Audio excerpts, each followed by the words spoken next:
அருண் வணக்கம்ங்க.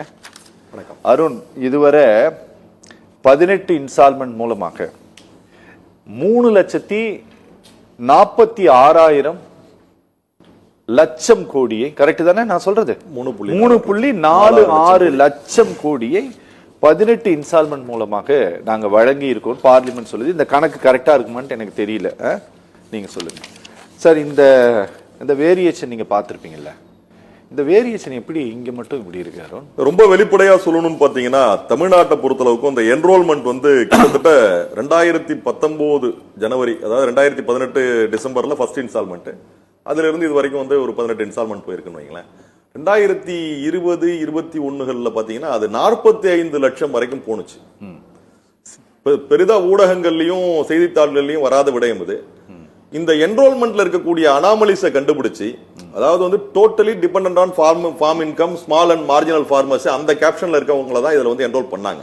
ஆனால் நாளடைவில் என்ன ஆச்சுன்னு கேட்டீங்கன்னா, நம்ம ஸ்டேட் கவர்மெண்ட் சப்சிடிஸ் மாதிரியே இதுலயும் எல்லாரையும் என்ரோல் பண்ணி கிட்டத்தட்ட ஒரு 13 - 15 மாவட்டங்கள்ல இன்னைய வரைக்கும் ரெக்கவரி போகுது. அந்த ஃபார்மர்ஸ்ல ஃபேக் ஃபார்மர்ஸ், எக்ஸஸ் லேண்ட் வச்சிருக்கிறவங்க, big farmers, additional income additional income வரக்கூடியவங்க, டோட்டலி யாரெல்லாம் முழுமையாக விவசாயத்தை நம்பி இல்லாத விவசாயிகள், பென்ஷன்தாரர்கள், வேறு உதவிகள் பெறக்கூடியவர்கள்லாம் இருக்கவங்களெல்லாம் டிஸ்கார்ட் பண்ணோன்னு கிட்டத்தட்ட ஒரு 11 - 12 லட்சம் விவசாயிகள் நீக்கப்பட்டார்கள். இதற்கான ப்ரொசீஜரல் என்கொயரிஸ் நடக்கப்பட்டது. கிட்டத்தட்ட வேளாண் துறை அதிகாரிகளும் வருவாய்த்துறை அதிகாரிகளும் இதுல பெரிய அளவில் பாதிக்கப்பட்டாங்க. இன்றும் கூட சில ஊர்களில ரெக்கவரி ப்ரொசீஜர் ஸ்டில் போயிட்டு இருக்கு.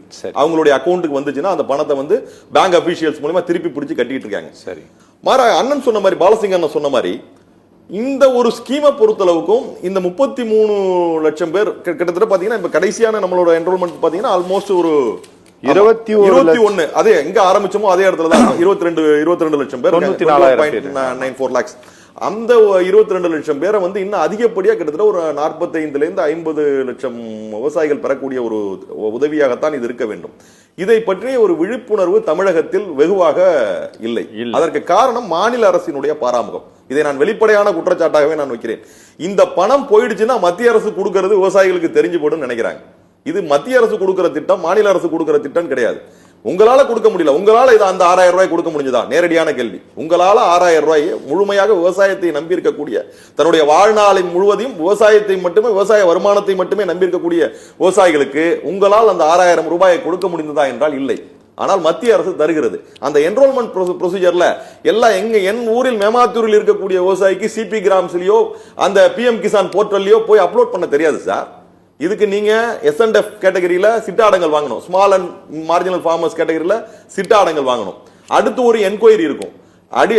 அசிஸ்டன்ட் எவ்வளவு நிலம் வச்சிருக்கிறவங்களுக்கு இது கொடுக்குறாங்க சார்? மேக்ஸிமம் 5 - 6 ஏக்கர் வைத்திருக்கவங்களுக்கு கூட SNF கேட்டகரியில சென்ட் கணக்குல வச்சிருக்கிறவங்களுக்கு, சென்ட் கணக்குல உள்ளவங்களுக்கும் உண்டு.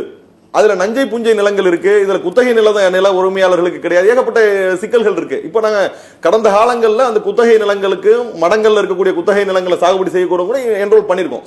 ஆனாலும் அந்த குத்தகையானது பதிவு செய்யப்பட்டிருக்கணும் ஒரு சிக்கலை உருவாக்குது. இந்த சிக்கலை எல்லாம் சரி செய்யக்கூடிய இடத்தில் இருப்பது மாநில அரசு. நீங்க உங்களுக்கு கன்ஃபர்மெண்ட் ஆஃப் டைட்டில் அப்படிங்கிறது டைட்டில கேட்கல நாங்க. சரி, நீங்க குத்தகைதாரன் நான் தான் என்ன அங்கீகரிக்கக்கூடிய அதிகாரம் மத்திய அரசு கிடையாது. சரி, பயனாளி நான் தான் மத்திய அரசுல இருந்து லெட்ஜரை கொண்டு வச்சுட்டு ஒவ்வொரு வில்லேஜ்லயும் நீ உனக்கு எத்தனை ஏக்கர் நிலம் இருக்கு, உனக்கு எத்தனை ஏக்கர், உனக்கு எத்தனை பம்ப் செட் இருக்கு, உன்னுடைய ஆண்டு வருமானம் என்னன்னு அவங்க கேட்க போறது கிடையாது. என்ரோல்மெண்ட் மெக்கானிசம்ங்கிறது இதுல பயனாளிகளினுடைய பெயர்களை சேர்க்க வேண்டிய பொறுப்பில் இருக்கக்கூடிய மாநில அரசினுடைய பாராமுகம். இது மத்திய அரசுக்கு பேர் கிடைச்சிருங்கிறதுனால இந்த வேலையை இவர்கள் செய்ததாக நான் நேரடியாக குற்றச்சாட்டு வைக்கிறேன். ஒன்று. இரண்டாவது, இதே பதில்ல பாத்தீங்கன்னா இந்த அவங்க மேடம், அவங்க ரஜு பிஸ்தா சாருடைய ஆன்சர்ல பாத்தீங்கன்னா, இவங்க PM கிசான, அதே மாதிரி பிரதான் மந்திரி ஃபசல் பீமா யோஜனாவை கொண்டாடுறாங்க. யாரு? Graph insurance.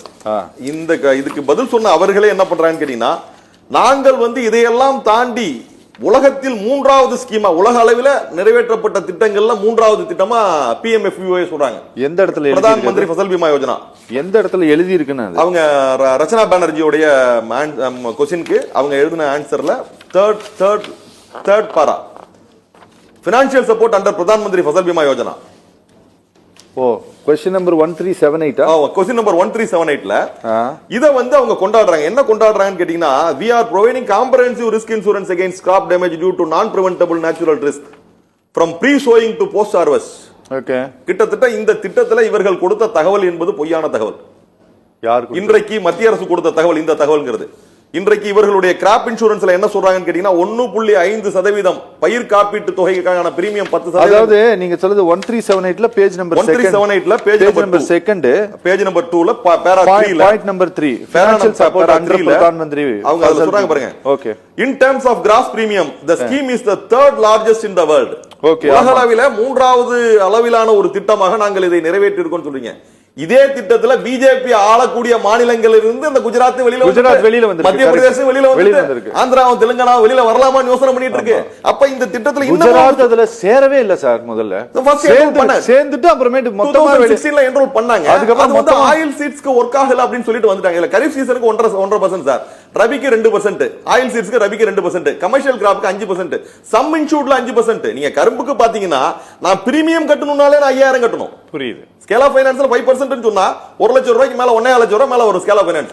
அதுல 5% 6000 ரூபாய் நான் வந்து ஒரு ஏக்கர் கரும்புக்கு இன்சூர் பண்றதுக்கு பண்ணணும். இதுல 50% சொல்றாங்க இல்லையா? இந்த 50%ல 62.5க்கு மேலாக வந்து மாநில அரசு தூக்கி சுமக்க வேண்டிய கட்டாயம் வந்து போச்சு. ஓகே. 2020ல சில மாநிலங்களின் மீது 62.5% ஸ்டாட் ஷேர்னு சொல்லிட்டு 37% தான் மத்திய அரசு ஏற்றுக்கொண்டு இருக்கிறது. இதெல்லாம் வந்து இவங்க ரிவைஸ் பண்ணது. நாங்க வழக்குகள் நடத்திட்டு இருக்கோம். வசல பொறுத்தளவுக்கு நாங்க வழக்குகள் நடத்திட்டு இருக்கோம். இன்னைய வரைக்கும் வெளிப்படைத்தன்மை இல்லாத ஸ்கீம் அது. இன்றைய வரைக்கும் வெளிப்படைத்தன்மை இல்லாத ஸ்கீம். ஏன்னா கிராப் இன்சூரன்ஸ் த்ரெஷோல்ட் ஈல்ட் குறைஞ்சிட்டே வருது. ஒரு சில பகுதிகளில் த்ரெஷோல்ட் ஈல்ட் குறைஞ்சிட்டே வருது. கொண்டாடக்கூடிய விஷயங்கள்ல அடிப்படை புரிதல் இல்லாம இப்ப இவங்க மேல ஒன்னு சொல்லிருக்காங்க. இதே இரண்டாவது பக்கத்துல MISS பத்தி பேசியிருக்காங்க. மாடிஃபைடு இன்ட்ரெஸ்ட் சப்வென்ஷன் ஸ்கீம்னு. ஏற்கனவே 7% பயிர் கடன்கள் கொடுக்கப்பட்டு கொண்டு வந்திருந்தது. சரி. அதுல வந்து அந்த ப்ராம்ப்ட் ரீபேமெண்ட் PRS ஒன்னு சொல்லுவாங்க பாருங்க. ப்ராம்ப்ட் ரீபேமெண்ட் மெக்கானிசம் இருந்துச்சுன்னா எது क्वेश्चन நம்பர் 11 prompt repaymentக்காக ஒரு இன்டர்வென்ஷன் அதுலயே தான் சொல்லுவாங்க. PRI அதே இரண்டாவது பக்கத்துல தலையில பாருங்க PRI. அந்த PRI இருந்துனா prompt repayment incentive. நீங்க குறித்த காலத்துல அந்த பயிர் கடனை கட்டிட்டீங்கன்னு சொன்னா உங்களுக்கு 3% இன்ட்ரெஸ்ட் சப்வென்ஷன் கிடைக்கும். அப்ப பயிர் கடனுடைய அடிப்படை வட்டி வந்து 4% தான் இருக்கும். இதே கொள்கை தான் நகை கடனுக்கும் பின்பற்றப்பட்டு வந்தது. இந்த 7%ல நாங்க ப்ராம்ப்டா ரீபே பண்ணிட்டோம்னா 3% இன்ட்ரெஸ்ட் சப்வென்ஷன் வந்துரும். 4% மட்டும் நாங்க கட்டினா போதும். ஆனால் இன்றைக்கு இந்த நடைமுறைகள் எல்லாம் மாற்றி அமைக்கப்பட்டு விட்டன. இன்னைக்கு கிராஸாவே ஒவ்வொரு பேங்கும் ஒரு percentage of rate of interest வந்து கால்குலேட் பண்ணி வாங்குறாங்க. இதுல ஒரு வெளிப்படைத்தன்மை கிடையாது.